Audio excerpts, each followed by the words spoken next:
Косозад. Здравейте, в моята Зелено сладки. Първо трябва да разточим тестото гладко. Искаш по-дебелички да ги това? От това. Така. Добре. Или повече. Почваш така. Добре. Само да го намеря. Мамо, къде е това?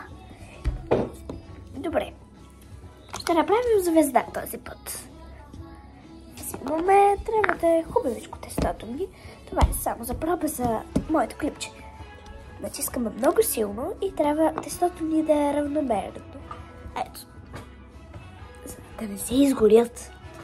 Взимаме печатницата, го слагаме в тавата. Сега няма тава, така че ще стане така. Забравих да кажа в начало.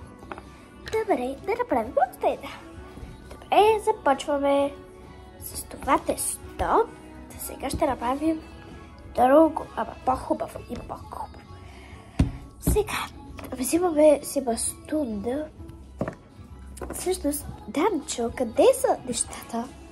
Бастуна? Мене? Да, знам. Натискаме много силно. Само да ви кажа, че от това и от това ще направим цяла меренка. Сега ви го казвам как.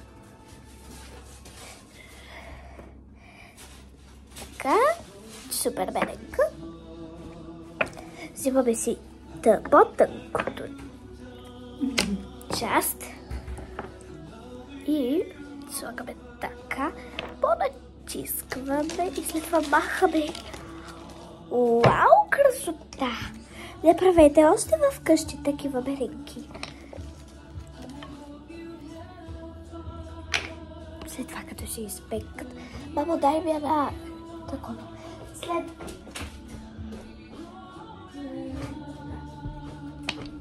това, като се изпекат, стават чудесни. Данчо. Да.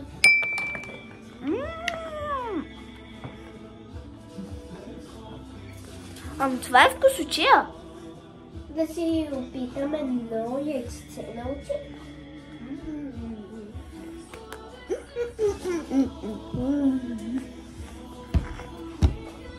Още една е готова. Найде. Пауза.